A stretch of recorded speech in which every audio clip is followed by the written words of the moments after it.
America's doctors and nurses, but sometimes that's not enough. Joining us to talk about the mental health challenges facing first responders, Chair of Psychiatry and Psychiatrist in Chief of New York Presbyterian Hospital, Columbia University Medical Center, Dr. Jeffrey Lieberman. He is a past president of the American Psychiatric Association and was a colleague of Dr. Lorna Breen, a frontline worker at New York Presbyterian Allen Hospital, who took her own life on Sunday. Dr. Lieberman, thank you so much for coming on the show this morning. I'm so sorry about the loss of your colleague.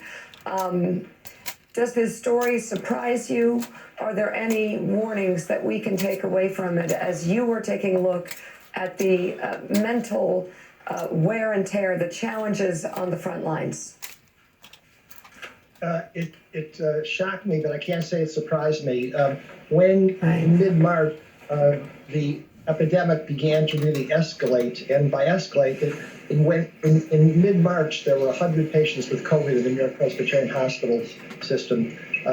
By mid-April, it was over 2,000. So you had this torrent of patients inundating the emergency room in addition to all the other cases they have to deal with. So it became apparent to the psychiatrists, who aren't really in a direct line of fire like the ICU doctors, like the ED doctors, that there was going to be a huge emotional toll if this continued to go on for very long. And so we knew that this was going to affect people in different ways, and we actually developed action plan to be able to administer to our colleagues, not to treat them, but to provide stress management and professional support. And unfortunately, while we anticipated some mental disorders and some catastrophic developments, we didn't expect it to happen so quickly and to one of our most beloved colleagues. Dr. Lieberman, it's Willie Geist. We appreciate your time this morning. The tragic story of Dr. Breen was just break. If there's ever been a time that people needed to reevaluate their system, even Walmart, places like Walmart, towards having some sort of a crisis hotline, towards people contemplating suicide. I believe that time is now, where you have to realize that different people has different strengths on different levels.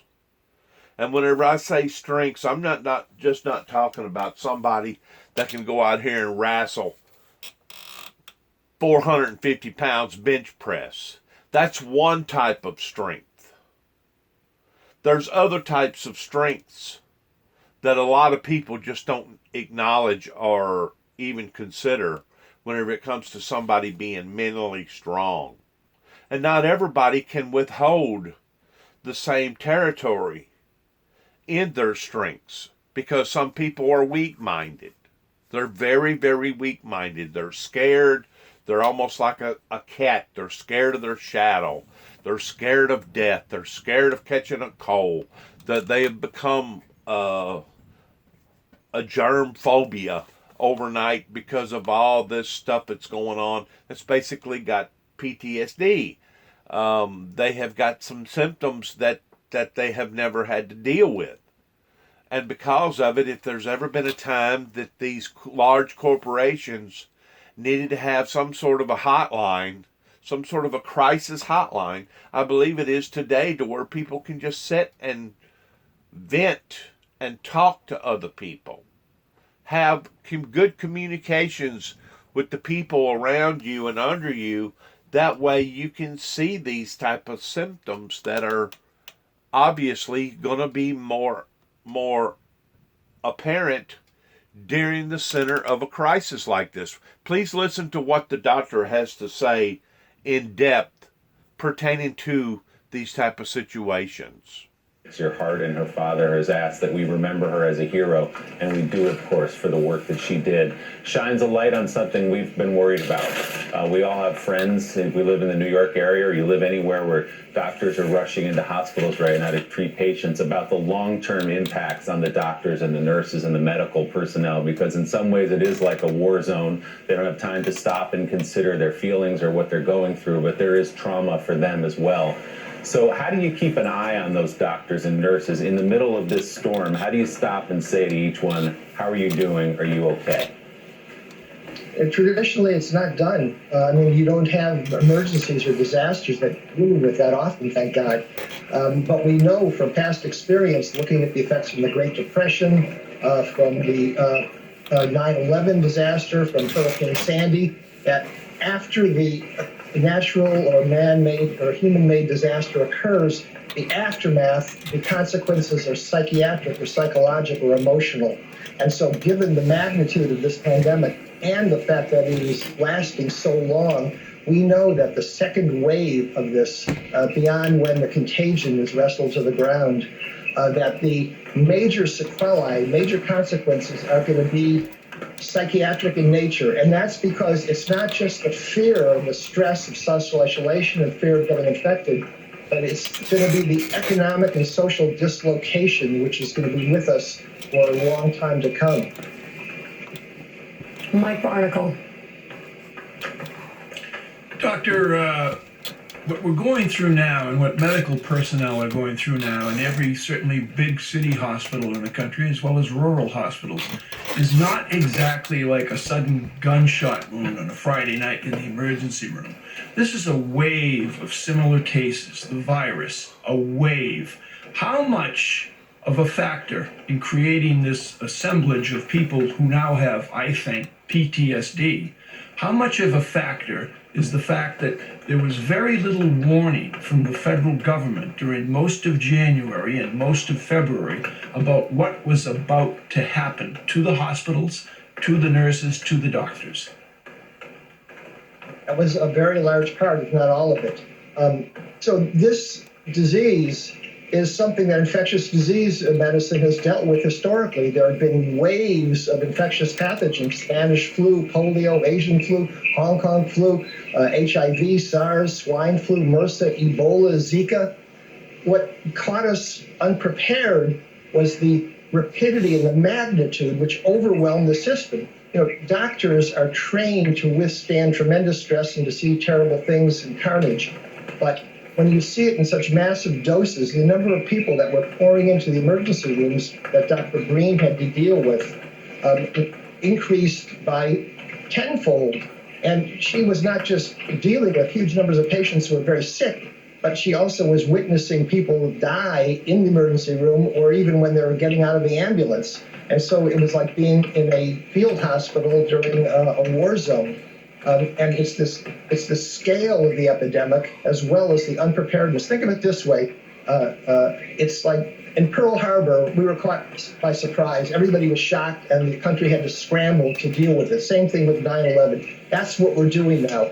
And Dr. Breen, as well as many other physicians, you know, when you're trained to be a physician, you become very disciplined, you develop resilience, and you're strong and talented. But everybody's got a breaking point, and we have to be prepared to support the people if they reach that breaking point. Exactly. Whenever I went and worked the Katrina damage, it wasn't just me working with FEMA and the Corps of Engineers and various other independents down there towards major massive cleanup. It was actually holding people's hands. It was actually talking to people. It was actually ministering people and telling them that there was hope beyond this hope pertaining to spiritual hope. And regardless of what type of catastrophe that may hit either independently into a person or a family or something on a grand level pertaining to massive tornadoes or hurricanes or floods or fires, it does have a psychological effect upon the people that we have a tendency of not thinking about during the time that it's going on, but it will have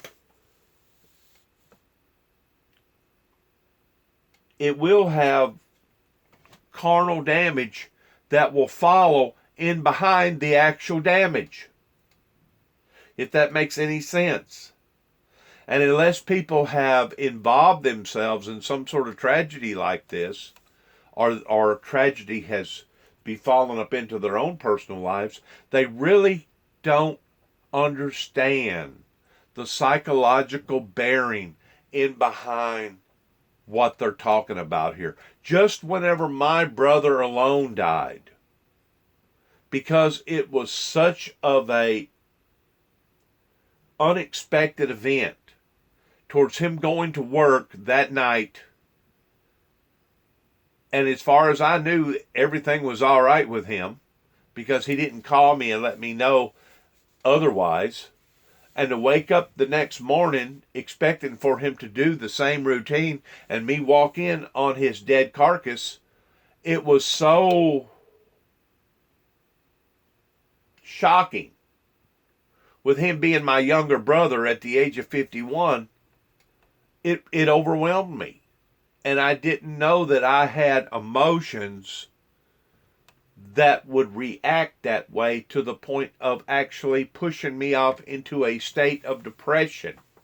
And at the same time, while I was dealing with that, I was also dealing with a freaking lunatic.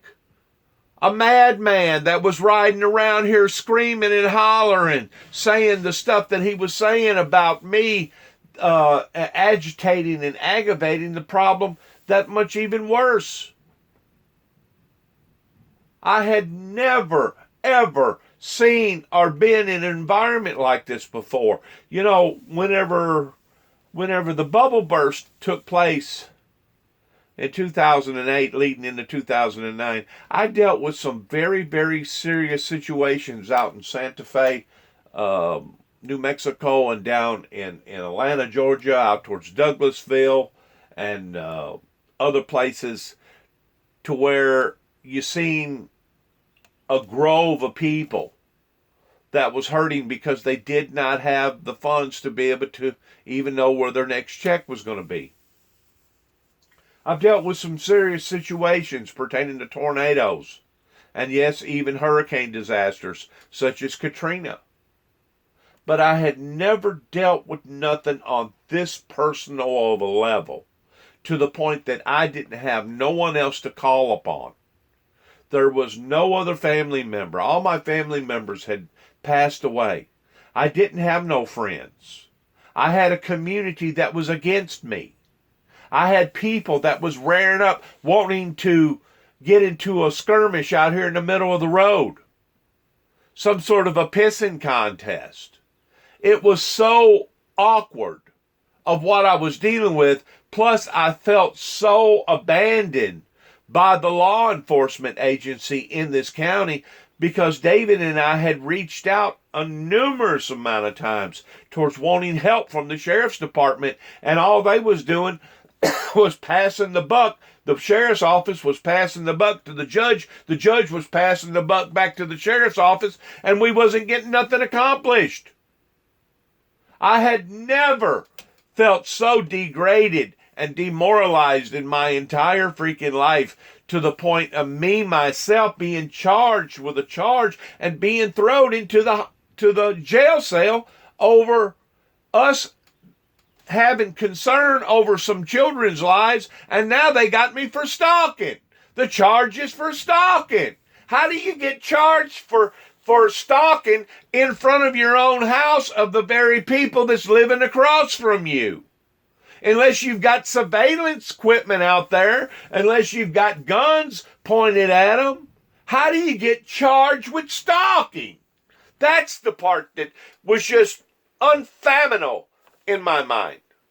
To the point that whenever I was in jail, being around a bunch of drug users, meth makers, and then whenever Mr. Coble decided to walk in, and he had good intent towards letting me know that the people that I'd rented this house out from was the bad people. He was trying to protect me, but in the way that he was doing it towards abruptly coming into the jail cell made me think that everybody else in there was going to think that I was working for law enforcement in this county.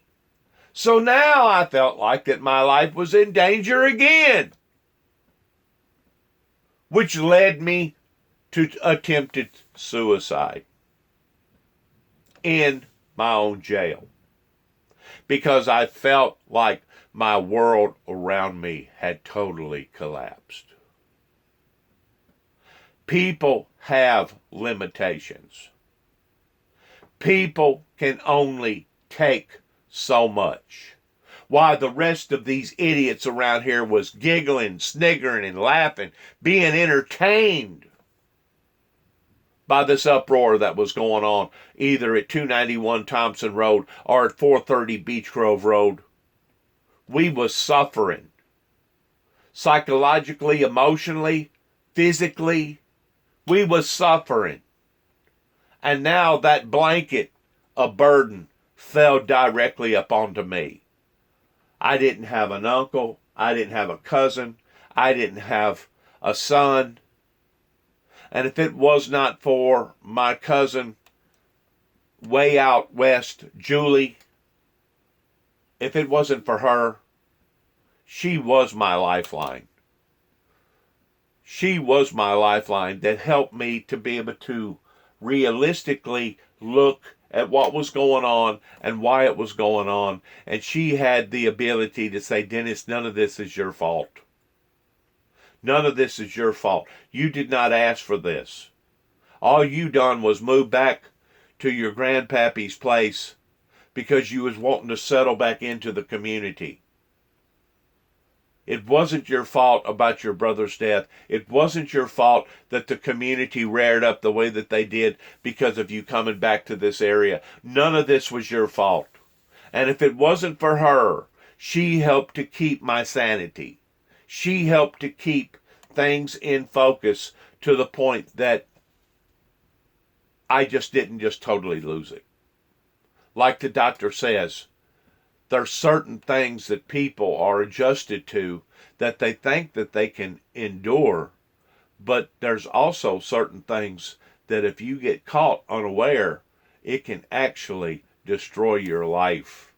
It can destroy your health. It can destroy your mental capability of being able to function properly, especially whenever you're being bombarded by this problem. You're being bombarded by this problem. You're being bombarded. You're being let down over here as far as dereliction of duties, and you've hired attorneys, and you've went to court, and you've tried to stop the situation as it was escalating and getting worse and worse and worse and worse.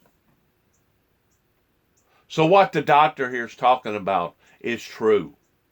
Everybody has their limitations in what that they can be exposed to and how much of it that they can handle.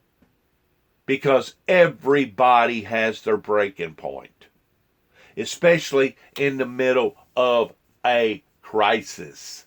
Because you're throwing so much onto that human being, and that human being was not properly prepared. They was not adjusted. I couldn't tell you the amount of suicides that went on after Katrina hit.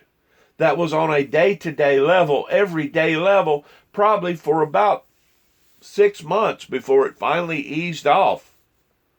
But by working down there in that environment, and all of a sudden you hear 7, 8, 10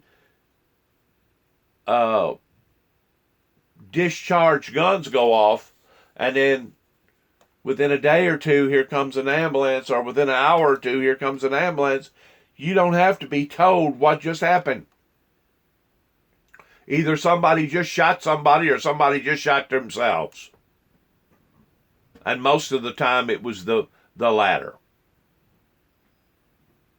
It is a very, very unstable environment whenever some sort of a crisis hits. And it can be a crisis of somebody just losing a loved one versus a tornado versus a flood or a fire or a hurricane or a pandemic that right now we're facing this year, 2020 pandemic. This is the year of the pandemic, regardless whether we want to face it or not. And so many people didn't see this coming. I seen this coming in January towards what was going on over there in China. And I tried to raise red flags to it. But I didn't want to be over exhilarate to the point that somebody like over in Martin, Tennessee wanted to say, well, he's trying to cause a panic. He fits under the guidelines of possibly being a homegrown terrorist. under the falsifying laws that I have never in my life heard of anybody being charged for, unless they actually committed such of an act, such as being in the center of an auditorium and crying fire, fire, fire, or actually pulling a fire alarm, which I had done neither. I had done neither. I wasn't in no theater whenever I made the statement to the teller up here in Martin, Tennessee. But boy, the judge and the Martin PD, as well as Damian Cross, went right along with that. Went right along with that. Once more, whenever you get a flood of craziness that's coming at you, you start to wonder, where's the bottom line here pertaining to reality? There's some people that have associated their lives with my life. It doesn't matter if they're out in Oklahoma. It doesn't matter if they're up in Kentucky pertaining to Land Between the Lakes, or right here in Tennessee, that are going to have to give an account, beginning with the Crosses over in Kenton and the Neals over in Kenton, that are going to have to give an account to God Almighty one day, whenever God Almighty looks at them and says, why didn't you do what you should have done, that you know that you should have done? Why didn't you do it? Just like major factories and major corporations that should have some sort of a hotline, a crisis hotline for people to call in case they feel like that they're on that cutting edge, that they're fixing to fall off the cliff. And at that point in time, it really doesn't matter if they walk off into the mouth of the volcano or not. Do we as a society no longer care about society to the point that we just are willing to just let them walk off into the abyss, regardless whether they take their lives with a handful of pills, or they stick a gun to their mouth, or they jump off of a bridge or a building, or they slice their wrist?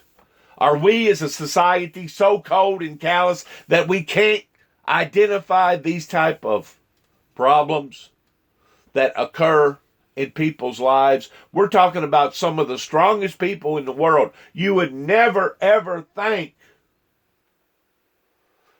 that a doctor or a nurse who's been trained to see blood and carnage would be overwhelmed this way. But she was. And we all have our breaking points. We all can be overwhelmed.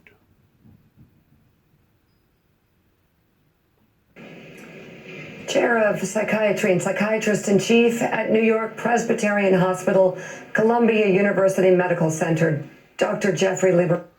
I think what he has said was worthwhile of repeating, pertaining to the question that this individual asked.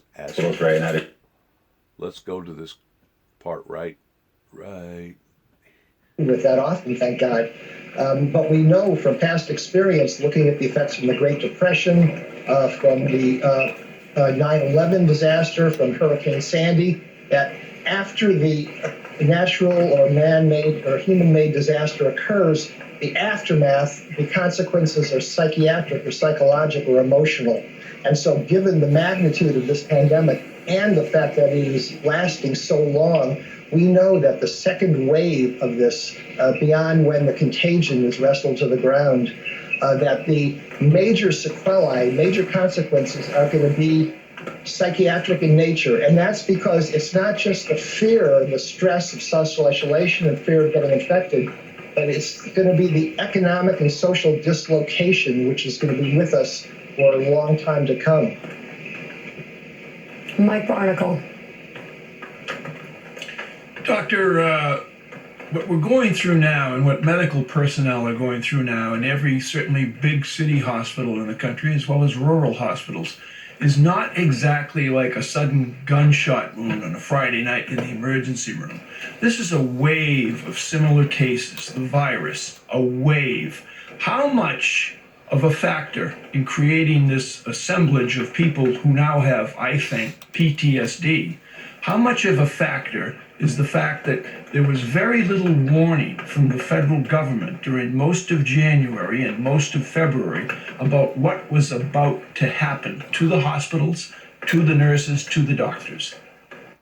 Before he answers this question, I truly believe that a lot of that falls upon the leadership of our political officials pertaining to the president and his administration. If we would have had a decent, fair administration, I truly believe that there would have been proper preparedness of being able to raise that red flag in a sensible, more preparing, professional way, to the point that we wouldn't see this type of carnage of people taking their own lives because they could not bear the burden.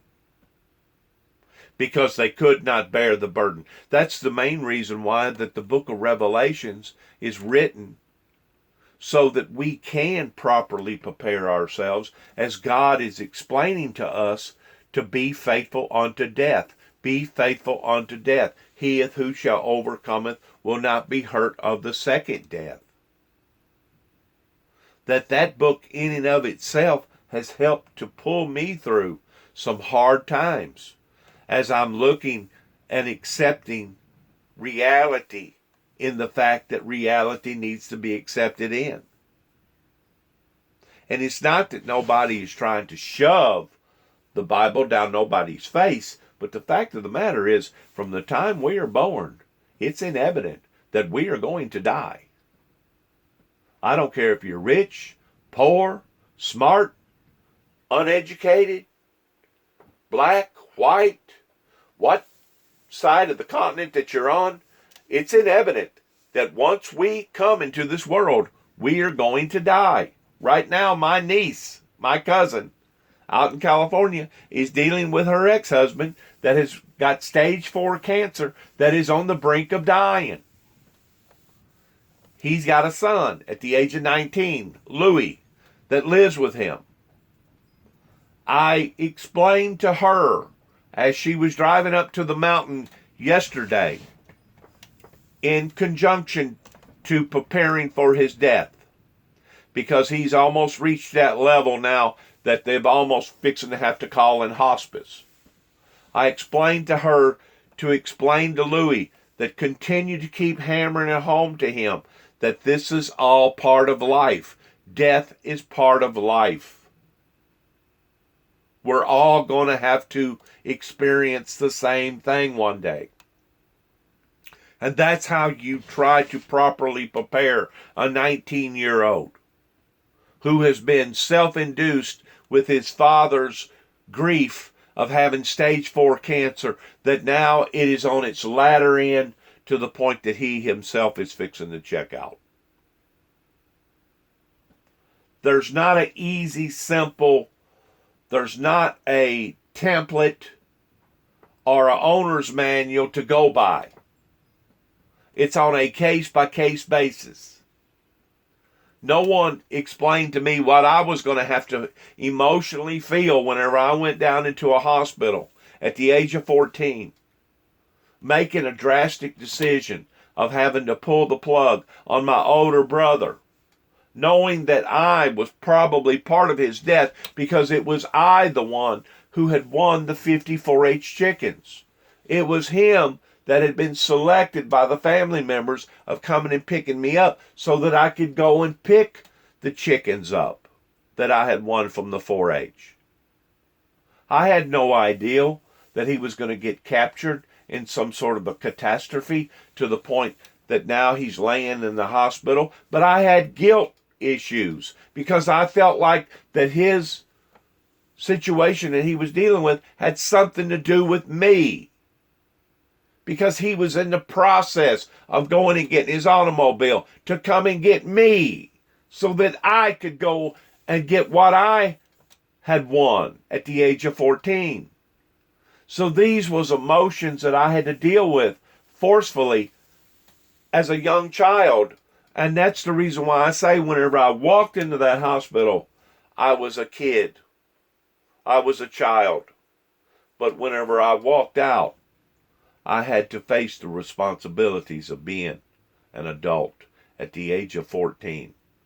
It was forced upon to me, and there wasn't nothing else that I could do about it other than grin and bear it and accept it. And it's the same way that Louis right now is going to have to go and basically watch his father deteriorate to the point of death up in the hills of California. And so many other people have fallen into that same snare, that same burden. For Christ is talking to us in the first 4 chapters of Revelations.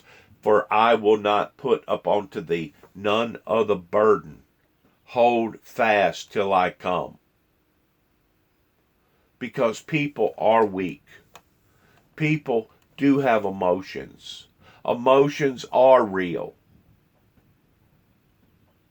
Your psychic pertaining to your intellect is just as real as your outer body. And unless you've experienced it and unless you've been around trauma, you won't truly understand it until it happens to you. That was a very large part, if not all of it.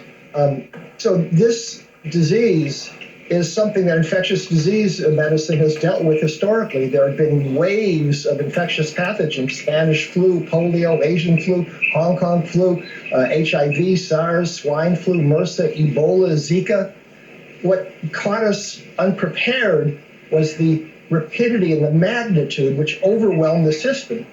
Doctors are trained to withstand tremendous stress and to see terrible things and carnage. But when you see it in such massive doses, the number of people that were pouring into the emergency rooms that Dr. Breen had to deal with increased by tenfold. And she was not just dealing with huge numbers of patients who were very sick, but she also was witnessing people die in the emergency room or even when they were getting out of the ambulance. And so it was like being in a field hospital during a war zone. And it's the scale of the epidemic as well as the unpreparedness. Think of it this way. It's like in Pearl Harbor, we were caught by surprise. Everybody was shocked and the country had to scramble to deal with it. Same thing with 9/11. That's what we're doing now. And Dr. Breen, as well as many other physicians, when you're trained to be a physician, you become very disciplined, you develop resilience, and you're strong and talented. But everybody's got a breaking point, and we have to be prepared to support the people if they reach that breaking point. Chair of Psychiatry and Psychiatrist-in-Chief at New York Presbyterian Hospital, Columbia University Medical Center, Dr. Jeffrey Lieberman, thank you so much. And coming up, the coronavirus outbreak hits a grim milestone in terms of the number of cases and deaths. Plus, Donald Trump or Joe Biden, new polling shows which candidate voters prefer to handle the pandemic and the economy. Morning Joe is back in a moment.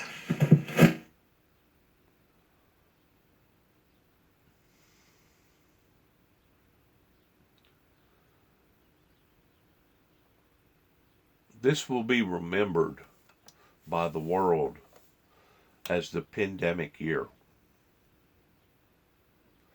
This will be a stake in the ground to where people, young and old, will be able to look back and say, wow, this was that year that happened. Kind of the way that they mark the turning factor between BC, before Christ, and after Christ, AC. That was a milestone moment that somebody planted a stake in the ground and said, okay, this happened before, this happened after. What we're dealing with now pertaining to this disease will be looked upon in the future with historians as the same way. This will be that milestone moment the same way that we look at other major pandemics that has subsequently went into the world that has caused so much havoc, kind of like the Spanish flu in 1918, 1917, 1918, leading into 1919. It was a horrible event, and of course we know that the stock market that created the disaster in 1929, whenever the Great Depression hit, was another marker of putting down in the ground to saying, oh wow, that was that year whenever that occurred.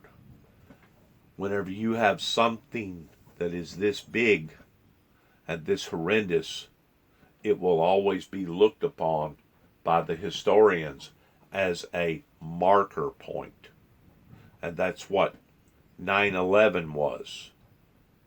9/11 was a marker point. The Oklahoma bombing 25 years ago was a marking point. Other incidences that has happened. Katrina was a marking point. Come together.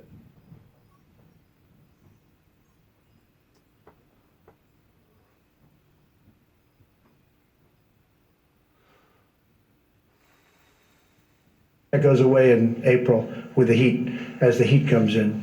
Typically, that will go away in April. We're in great shape, though. We didn't have this. And in some incidences, a lot of epidemics, pandemics, does deteriorate during the point of heat. And I think that's one of the reasons why right now we are seeing such of a large flow in these meat processing plants, because by and large those meat processing plants are going to be very, very cool, very, very cold to help to hold down germs. But this is the very thing that this particular coronavirus thrives off of, is a cooler, colder environment. So yes, whenever it warms up, in certain incidences it will diminish to a certain degree, but it's not going to totally go away. Whenever it comes back this fall, whenever the cold moisture and the cold air returns, that's whenever we're going to see this pandemic reflourish back up again, because that's the environment that it likes. Kind of similar to the flu. That's the type of environment that the flu thrives off of, is whenever it's cold and damp and wet.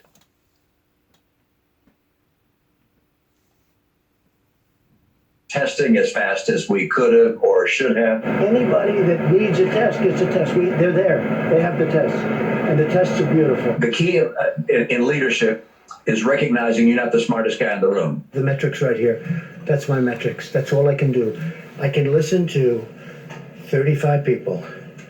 At the end, I've got to make a decision. That first phase was not one that will stand out, I think, as being a great moment in American leadership. Mitt Romney and President Trump, in their own words. Good morning and welcome to Morning Joe. It is Wednesday, April 29th. Along with Joe, Willie, and me, we have MSNBC National Affairs analyst and co-host of Showtime's The Circus and editor-in-chief of The Recount, John Heilman. And Washington anchor for BBC World News America, A.K.A. Mitt Romney, speaking out, Joe, about leadership at a time of crisis. Yeah, at a time of crisis, and it's interesting, you're actually starting to see, Willie, in the media, some of the same Trump supporters who were calling this a media hoax at the beginning, saying the media was exaggerating it. At the same time, the president was saying it was 15 cases and very soon it would be down to 0. Now, of course, over 1 million cases and more people dead than died in Vietnam, but you're hearing some of these same people now talk about how it was a mistake for the United States, the hospitals, to prepare for a pandemic, to prepare for the oncoming crush. Oh, this has done horrible things for elective surgeries. And I saw it all yesterday. One buffoon called this the shutdown the worst mistake in American history and maybe in world history. The buffoonery continues, Willie, and what's incredible is, as one doctor told us, one expert told us, we're in the second inning of a 9-inning game, and these fools, and I will say yes, fools, are acting as if this is over, and it's the 9th inning, and everybody just overreacted, just like they were doing in February and March. They still are not learning their lessons.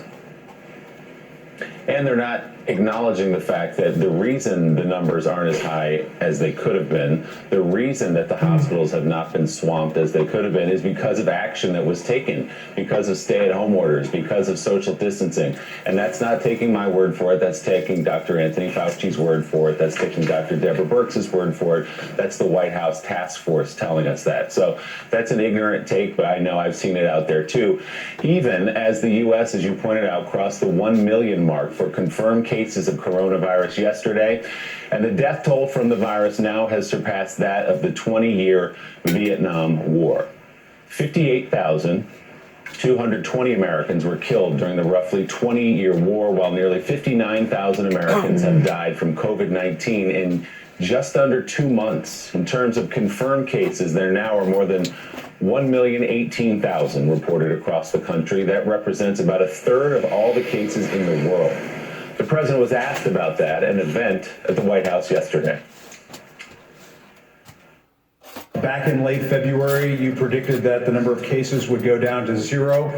How did we get from your prediction of 0 to 1 million? Well, it will go down to 0 ultimately. And you have to understand, when it comes to cases, we do much more testing than anybody else. We're going to show more cases because we're doing much, much more testing, double anybody else. Somebody said if you add everybody else combined, that would be a number. And it will be at the appropriate time, it will be down to 0, like we said. Okay. Joe, I guess we have to say it again. That's not true. We don't have more than the rest of the world combined in terms of tests. He was up last night talking about the cases that we have here, the 1 million mark, and he said effectively, the reason we can tell you about 1 million cases, which yes is a big number, is because we've done so much testing, he said. Of course, on a per capita basis, that's absolutely untrue, as, again, Dr. Fauci would tell you and told us again in a television interview yesterday, we have to do better on testing. Well, and if you look at the testing that's happened around the world, and if we had the same per capita testing as some other countries, obviously that 1 million number would be much higher. But again, it's very important to remember.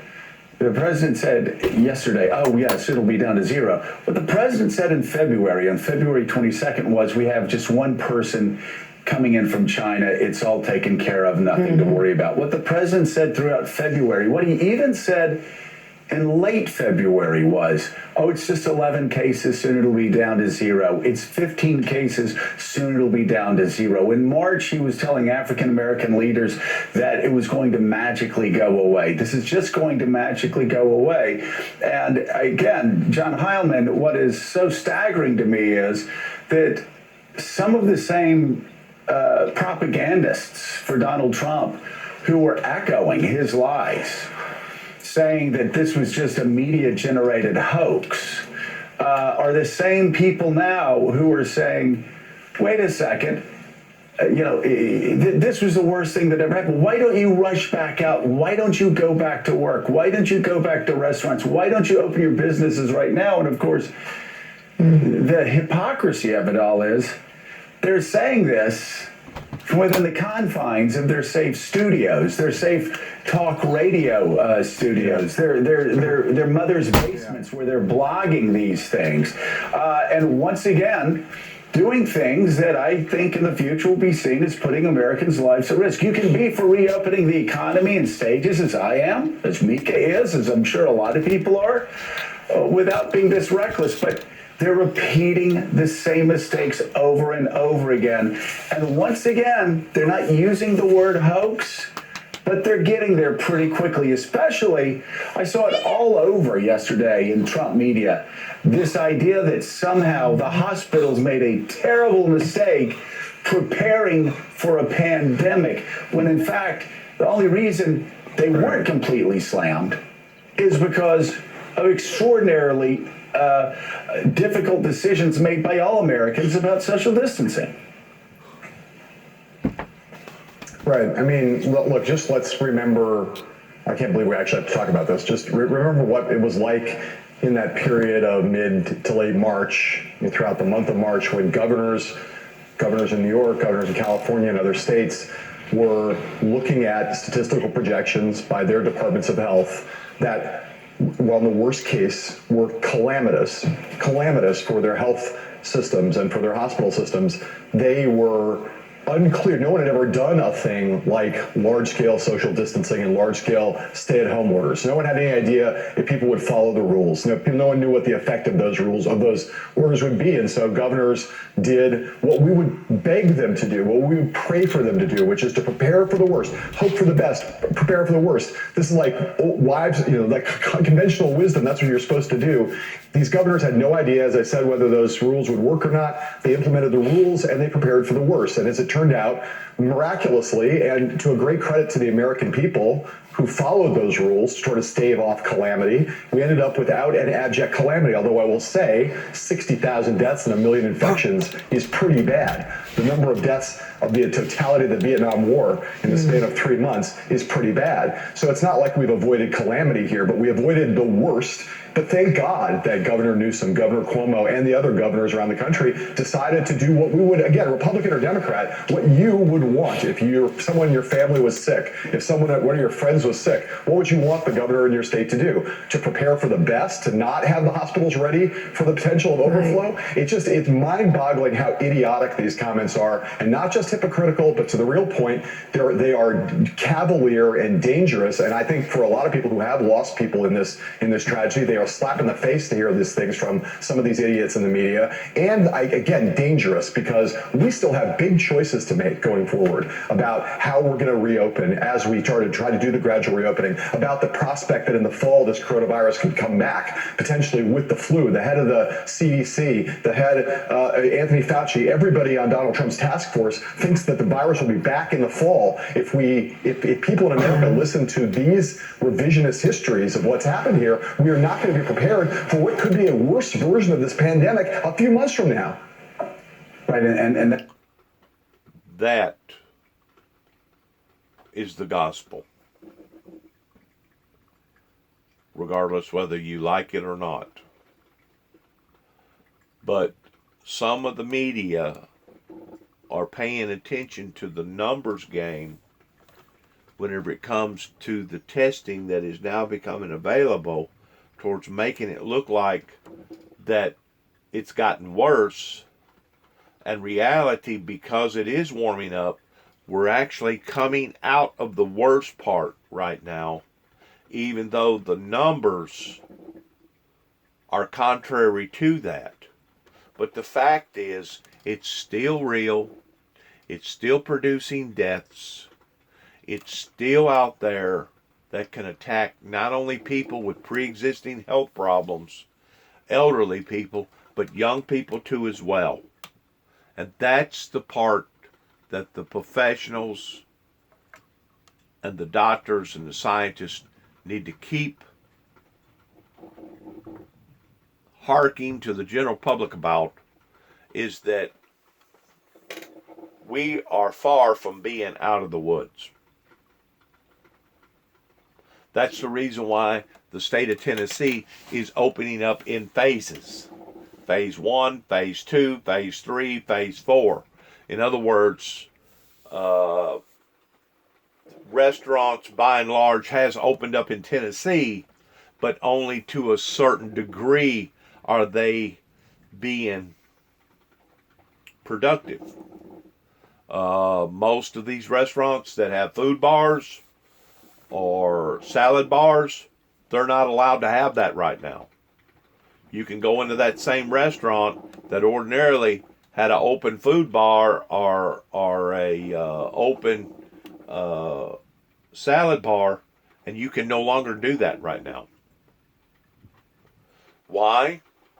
Because the governor of the state of Tennessee wants to be sure that we're out of the woods whenever it comes to scattering, splattering, dispersing this disease, and rather than it going on cold food, because most of the time in the center of the aisle, that's the area that they keep it cold most of the time. Sometimes they got hot and cold together. But they're doing it in stages. That way they feel more comfortable. Rather than go from immediate stage 5, they're going to stage 1. Allow for that to take hold in 2 weeks. Let's see what the numbers look like. Let's go to stage 2. Let's look at the facts. Let's just not look at the numbers, but let's look at the facts. Is people really getting sick? Or is this because we've got the COVID-19 testing services more available that's giving out the larger numbers? Because a lot of us have gotten the disease and didn't realize that we had the disease, and now we're recovered over it. So naturally, even though we've recovered over it, if we take the test, it's probably going to show that we did in fact have the disease. So you got to use a little common sense with the numbers game. It's really, really hard whenever a nation or a planet goes through something like this. And yes, there's a certain amount of finger pointing that does need to be pointed at pertaining to proper preparedness here in America with this administration. But at the same time, it wouldn't have mattered what administration would have been in power. It would have blindsided us, and it would have caught us unpreparing. I don't care how good of a strong of a prepared nation that you have. Whenever something like this falls into everybody's lap unexpectedly, you got to deal with it. Just like you got to deal with death. Whenever death comes knocking on somebody's door of either old age or a heart attack or a stroke or a bad car accident, you just got to deal with it. There's no way of sugarcoating this particular situation other than dealing with it head on. As sadly as it may sound. Problem with Donald Trump's schizophrenic approach, where he puts out guidelines that his doctors help him put together. And if states would follow those guidelines, I think we'd be in good shape. But he puts out the guidelines one day. The next day, he starts pushing for people to go back. And he calls the governor of Georgia saying, yeah, why don't you open up tomorrow? The governor of Georgia announces he's going to open up. Then Donald Trump attacks the governor of Georgia for opening up. Now he's saying positive things to the governor of Texas about opening up. What do you think happens when Texans start dying? Then he's going to start attacking. So it's... Donald Trump is burning the candle on both ends. He's trying to cover his tail towards trying to get the economy going, but at the same time, he's trying to cover his tail pertaining to the coronavirus. And he's really in a very difficult spot. He's kind of like in the spot of damned if you do and damned if you don't, because this particular situation that has fallen up into our laps was unexpected. And it's something that you just don't plan for or start to fit into your reality that it's going to occur until it cranks itself up and it starts to occur. Which is really lax upon to our part. Because we should all be prepared for the inedible. That's the reason why Christians read the Bible and they believe the way that they believe, because we know none of us is guaranteed a tomorrow. We know who holds tomorrow, but we don't know what tomorrow holds. We don't know what we're going to have to face before we leave this world. None of us do. We like to think that we have everything just tuck and tail, all secure in our lives, that this is going to happen. We're going to plan for our future. We're going to have a couple of children.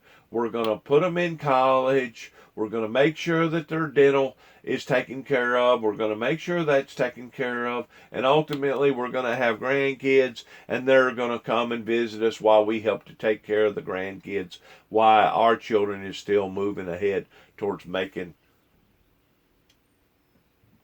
a leaps and bounds up onto their successes. But you know what? Sometimes the best of plans between men and mouse go astray. I don't forgot now who it was that said that, but a lot of times the best of plans between man and mice go astray. The things that we thought that we had in check in our own personal lives or in our communities or in our world sometimes gets thrown into orbit. And then you have to deal with the orbit as the orbit is being thrown at you.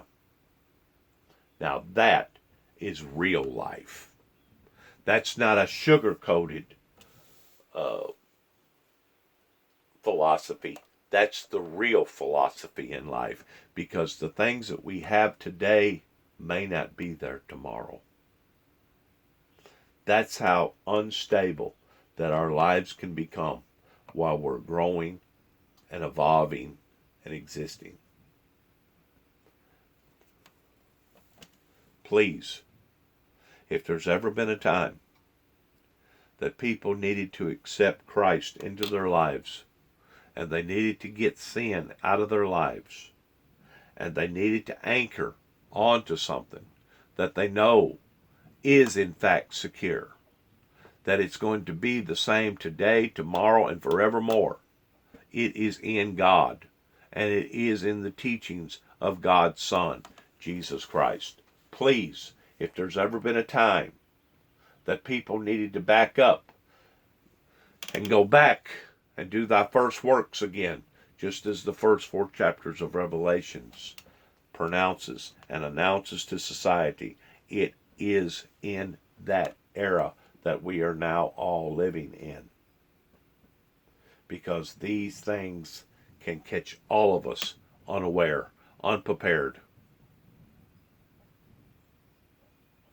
Thanks again to my viewers.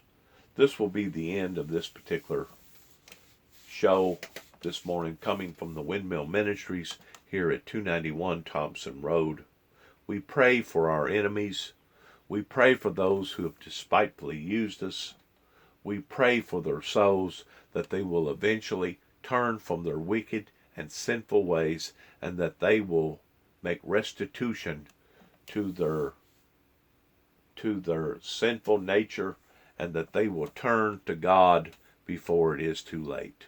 Please, if there's ever been a time that people needed to stop and reevaluate their own personal lives, it is today. If there's ever been a time that society needed to look hard and long and strong at all these occurrences that's going on, it is today. The United States has confirmed more than 1 million cases here in the latter part of April in the United States of America. Shalom, and God bless.